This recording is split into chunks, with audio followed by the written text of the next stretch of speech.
اسلامی تاریخ کے 10 مشہور جرنیل جنہوں نے اپنی صلاحیتوں سے نہ صرف فتوحات حاصل کی بلکہ تاریخ کے دھارے کو بھی موڑ ڈالا۔ نمبر 9، سیف الدین قدس۔ سلطان سیف الدین قدس جو کہ مملوک سلطنت کے تیسرے سلطان تھے۔ آپ کا دور حکومت 1259 سے لے کر 1260 عیسوی تک کا ہے۔ آپ کا شمار اسلامی جرنیلوں کی اولین صف میں ہوتا ہے۔ یہ آپ کی بہادری اور جنگی حکمت عملی ہی تھی کہ آپ نے لاکھوں مسلمانوں کے قتل کا بدلہ عین جالوت کی جنگ میں لیا اور مقدس مقامات کی حفاظت کرتے ہوئے منگولوں کو شکست دی۔ عین جالوت کی جنگ 3 ستمبر 1260 عیسوی کو لڑی گئی، جہاں مسلمان جرنیل سلطان سیف الدین قدس نے منگولوں کے ایک لشکر جس کی کمان منگول کمانڈر قطبغہ کر رہا تھا کو شکست دیتے ہوئے مسلمانوں کی رہی صحیح عزت کو بچا لیا۔ یہی وہ تاریخی جنگ تھی جس میں فتح کے بعد مسلمانوں نے منگولوں کا ناقابل شکست ہونے کا غرور خاک میں ملا دیا تھا۔ نمبر 8، سلطان جلال الدین خوارزمی۔ سلطان جلال الدین خوارزمی کا شمار بھی اسلامی دنیا کے بہترین جرنیلوں میں کیا جاتا ہے۔ آپ خوارزمی سلطنت کے شہزادے تھے۔ ویسے تو سلطان جلال الدین خوارزمی کی مدت حکومت انتہائی مختصر تھی، لیکن اس کے باوجود انہوں نے جس جواں مردی اور بہادری کے ساتھ چنگیز خان کا مقابلہ کیا وہ اپنی مثال آپ ہے۔ سلطان جلال الدین خوارزمی نے تباہ شدہ خوارزمی سلطنت کا جب تک سنبھالا تو منگول آدھے سے زیادہ خوارزم فتح کر چکے تھے۔ اس دوران سلطان جلال الدین خوارزمی کے پاس فوج بہت کم تھی، لیکن آپ نے منگولوں کو پروان کے مقام پر پہلی شکست دی جو کہ 30,000 کا لشکر تھا۔ چنگیز خان شکست کی خبر سن کر سلطان کے تعاقب میں آ پہنچا۔ پہلے تو سلطان نے ڈٹ کر مقابلہ کیا، لیکن جب سلطان نے دیکھا کہ منگولوں کی تعداد میں اضافہ ہو رہا ہے اور ان کے جانثار ساتھی بھی ایک ایک کر کے شہید ہوتے جا رہے ہیں تو سلطان نے پہاڑ سے دریائے سندھ میں چھلانگ لگا دی۔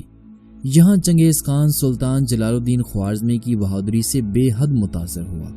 دریائے سندھ کے کنارے آخری جنگ کے بعد سلطان جلال الدین خوارزمی آخری دم تک منگولوں سے جنگ کرتے رہے، اور یہ آپ کی بہادری ہی تھی کہ چنگیز خان مرتے دم تک صرف سلطان جلال الدین خوارزمی ہی سے ڈرتا تھا۔ نمبر 7، طارق بن زیاد۔ طارق بن زیاد جو کہ نسلاً بربر قوم سے تعلق رکھتے تھے، ایک عظیم جرنیل تھے جنہوں نے 711 عیسوی میں ہسپانیہ یعنی کہ اسپین کو فتح کر کے یورپ میں اسلامی سلطنت کی بنیاد رکھی تھی۔ 30 اپریل 711 عیسوی میں جب اسلامی فوج جبرالٹر پر اتری تو طارق بن زیاد نے فوج کو کشتیاں جلانے کا حکم دیا تاکہ اسلامی فوج فرار ہونے کے بارے میں سوچ نہ سکے۔ یہ طارق بن زیاد کے عظیم جرنیل ہونے کا ایک ثبوت تھا۔ انہوں نے 7,000 کے مختصر لشکر کے ساتھ 1,00,000 کے عیسائی لشکر کو شکست دی اور اسپین فتح کر لیا۔ طارق بن زیاد کو شمار اسپین کے اہم ترین عسکری رہنماؤں میں کیا جاتا ہے۔ نمبر 6، سلطان صلاح الدین ایوبی۔ سلطان صلاح الدین ایوبی کا شمار بھی عظیم اسلامی جرنیلوں میں ہوتا ہے۔ سلطان صلاح الدین ایوبی سلطنت کے بانی تھے جنہوں نے عیسائیوں کے خلاف جہاد کا پرچم بلند کیا تھا۔ سلطان صلاح الدین ایوبی نے عیسائیوں سے بیت المقدس کو واپس لینے کے لیے بے شمار جنگیں لڑیں، جس میں حطین کی جنگ بہت مشہور ہوئی۔ اس جنگ میں سلطان صلاح الدین ایوبی نے بہترین جنگی چالیں چلیں اور ایک خونریز مارکے کے بعد سلطان صلاح الدین نے عیسائیوں کو عبرتناک شکست سے دوچار کیا، جس کے بعد ہزاروں عیسائی قیدی ہوئے اور ان کے تمام قائدین سلطان کے جنگی قیدی بنے۔ اس عظیم فتح کے بعد سلطان نے بیت المقدس کی طرف پیش قدمی جاری رکھی اور چند دنوں کے سخت محاصرے کے بعد اہل یروشلم نے ہتھیار ڈال دیے، اور یوں 88 سال کے طویل عرصے کے بعد سلطان صلاح الدین ایوبی نے بیت المقدس کو عیسائیوں سے آزاد کروا لیا۔ اسی لیے ان کا شمار اسلامی تاریخ کے چند بہادر جرنیلوں میں کیا جاتا ہے۔ نمبر 5، ٹیپو سلطان۔ ٹیپو سلطان برِ صغیر کے وہ نامور مسلمان سلطان اور جرنیل تھے جنہوں نے جہاد کا پرچم بلند رکھا اور بیک وقت حملہ آور انگریزوں اور مقامی ہندوؤں سے جنگیں جاری رکھیں۔ ٹیپو سلطان جن کا نام فتح علی ٹیپو تھا، آپ 20 نومبر 1750 میں حیدر علی کے گھر پیدا ہوئے۔ حیدر علی نے 50 سال تک انگریزوں کو بزور طاقت روکے رکھا۔ ٹیپو سلطان نے بھی جب جوانی میں قدم رکھا تو انہوں نے انگریزوں کے خلاف جنگیں جاری رکھی۔ ٹیپو سلطان ہر جنگ میں اپنی فوج کے ساتھ شانہ بشانہ لڑا کرتے تھے۔ پہلی اینگلو میسور جنگ میں ٹیپو سلطان نے اپنے والد کے ساتھ مل کر انگریزوں کو ذلت امیز شکست سے دوچار کیا، یہاں تک کہ انگریز توپیں چھوڑ کر واپس بھاگ گئے۔ دوسری اینگلو میسور جنگ میں بھی ٹیپو سلطان نے انگریزوں کو شکست دی، لیکن تیسری اینگلو میسور جنگ میں ٹیپو سلطان کو شکست ہوئی اور انہیں یرغمال کے طور پر اپنے 2 بیٹوں کو انگریزوں کے حوالے کرنا پڑا۔ اور آخری اینگلو میسور جنگ میں میر صادق اور پورنیا نے انگریزوں کے ساتھ ساز باز کر لی تھی، اور اس جنگ میں عظیم سپہ سالار اور بہادر جرنیل ٹیپو سلطان لڑتے ہوئے شہید ہو گئے، جس کے بعد ہندوستان پر انگریزوں نے قبضہ کر لیا۔ نمبر 4، سلطان محمود غزنوی۔ سلطان محمود غزنوی جو کہ غزنی سلطنت کے ایک مشہور بادشاہ اور کمال کے جرنیل تھے، جنگی چالوں میں آپ کا زور میں کوئی ثانی نہ تھا۔ آپ ہی وہ پہلے بادشاہ ہیں جنہوں نے سلطان کا لقب اختیار کیا تھا۔ آپ کی سپہ سالار کی صلاحیت تب ظاہر ہوئی جب آپ نے ہندوستان پر 17 کامیاب حملے کیے۔ یہ 17 حملے ہندوستان کے سرکش ہندو راجاؤں کو سبق سکھانے کے لیے تھے، جنہوں نے برصغیر کے مسلمانوں کی زندگی کو اجیرن بنا رکھا تھا۔ سلطان محمود غزنوی کے ابتدائی 16 حملے کامیاب تو تھے، لیکن وہ اتنے شدید نہیں تھے جتنا کہ ان کا آخری حملہ شدید تر تھا۔ اس جنگ میں محمود غزنوی کے خلاف پورے ہندوستان سے ہندو راجے اور راجواڑے فوجیں لے کر حملے کے لیے آ پہنچے تھے۔ عظیم غزنوی جرنیل نے انہیں نہ صرف یہ کہ شکست دی بلکہ ان کا مشہور سومنات کا مندر بھی توڑ ڈالا تھا۔ نمبر 3، حضرت سعد بن ابی وقاص رضی اللہ عنہ۔ قریش کے قبیلہ بنو زہرہ سے تعلق رکھنے والے حضرت سعد بن ابی وقاص صحابی رسول تھے۔ آپ نے مکی دور ہی میں اسلام قبول کر لیا تھا۔ آپ بڑے بہادر اور اعلیٰ صلاحیتوں کے مالک تھے۔ قبول اسلام سے لے کر وفات تک آپ نے بے شمار جنگیں لڑیں اور فاتح قرار پائے۔ سب سے پہلی جنگ آپ نے غزوہ بدر اور پھر غزوہ احد لڑی۔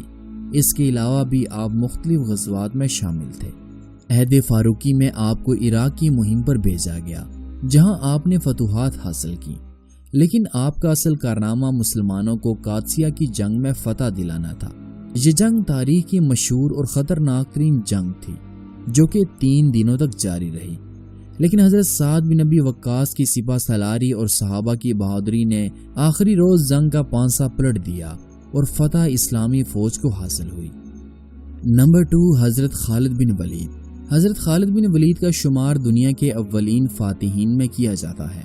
آپ کی بہادری ہی کی وجہ سے سرکار دو عالم صلی اللہ علیہ وسلم نے آپ کو سیف اللہ یعنی کہ اللہ کی تلوار کا لقب عطا فرمایا تھا۔ آپ نے سب سے پہلے جو جنگ جیتی تھی وہ غزوہ احد تھی۔ اس وقت تک آپ ایمان نہیں لائے تھے۔ اسلام قبول کرنے کے بعد بحیثیت مسلمان جرنیل آپ نے پہلی جنگ غزوہ موتا لڑی، جس میں آپ کے ہاتھوں اس دن 9 تلواریں ٹوٹی تھیں۔ اس کے بعد حضرت خالد بن ولید نے بے شمار جنگوں میں حصہ لیا اور کوئی ایسی جنگ نہ تھی کہ جس میں آپ نے فتح حاصل نہ کی ہو۔ ان جنگوں میں سب سے زیادہ مشہور اور خونریز جنگ یرموک کی جنگ تھی۔ اس جنگ میں مسلمانوں کے مقابلے میں 2 لاکھ رومی فوج تھی، جبکہ کچھ روایت میں 6 لاکھ اور کچھ میں 4 لاکھ کا بھی ذکر آتا ہے، جبکہ حضرت خالد بن ولید کا لشکر بمشکل 40,000 مسلمانوں پر مشتمل تھا۔ لیکن جہاں کم تعداد میں ہونے کے باوجود حضرت خالد بن ولید رضی اللہ تعالی عنہ نے اپنی بہادری سے ایسی جنگی چالیں چلیں اور ایسے پے در پہ حملے کیے کہ جلد ہی رومی فوج کے قدم اکھڑ گئے اور وہ میدان جنگ سے بھاگ کھڑے ہوئے۔ تاریخی حوالوں کے مطابق اس جنگ میں عیسائیوں کے 70,000 سے 1,20,000 کے قریب فوجی مارے گئے، جبکہ اسلامی فوج میں صرف 4,000 مسلمان شہید ہوئے تھے۔ حضرت خالد بن ولید مسلمانوں میں بے حد عزیز اور مشہور شخصیت تھے، یہاں تک کہ عیسائی بھی حضرت خالد بن ولید کی بہادری اور جنگی حکمت عملی کی تعریف کیا کرتے تھے۔ نمبر 1، حضرت علی بن ابی طالب۔ حضرت علی بن ابی طالب جنہوں نے مردوں میں سب سے پہلے اسلام قبول کیا تھا، اور آپ کو یہ شرف بھی حاصل ہے کہ رسول اللہ صلی اللہ علیہ وسلم کی لخت جگر آپ کے نکاح میں ہے۔ اسلامی تاریخ میں رسول اللہ صلی اللہ علیہ وسلم کے بعد آپ سب سے زیادہ بہادر اور طاقتور ترین مسلمان تھے۔ آپ کی زندگی کا بڑا حصہ جنگ و جدل میں ہی گزرا تھا۔ آپ علیہ السلام نے غزوہ بدر، غزوہ احد اور غزوہ خندق کے بعد خیبر کی جنگ میں بھی اپنی بہادری کے جوہر دکھائے، جہاں آپ نے یہودی پہلوان مرہب، جو اپنے دور کا مشہور پہلوان تھا، کو مولا علی نے ایک ہی وار میں جہنم واصل کر دیا۔ حضرت عثمان بن عفان کی وفات کے بعد جب بار خلافت آپ کے کندھوں پر آ پڑا تو سب سے پہلے جس جنگ کا سامنا آپ کو کرنا پڑا وہ جنگ جمل تھی، جس میں مولا علی علیہ السلام نے فتح پائی، اور اس کے بعد آپ نے عزت و احترام کے ساتھ ام المؤمنین حضرت عائشہ صدیقہ رضی اللہ تعالی عنہا کو باعزت طریقے سے مدینہ واپس روانہ کیا۔ اس جنگ کے بعد دوسری جنگ جو کہ سیدنا علی المرتضیٰ پر مسلط کی گئی وہ جنگ صفین تھی، جس میں مولا علی حق پر تھے۔ اس جنگ میں شیعان علی نے وہ بہادری دکھائی کہ جان بچانے کے لیے حضرت امیر معاویہ رضی اللہ تعالی عنہ کی فوج نے قرآن کو نیزوں پر اٹھا لیا اور جنگ بندی کا مطالبہ کر دیا، اور یوں دونوں جانب ہزاروں مسلمانوں کی شہادت کے بعد اس جنگ کا اختتام ہوا۔ یوں زندگی کے آخری حصے تک آپ جنگوں میں مصروف رہے۔ حضرت علی المرتضیٰ بڑے بہادر، متقی، پرہیزگار اور نرم دل انسان تھے۔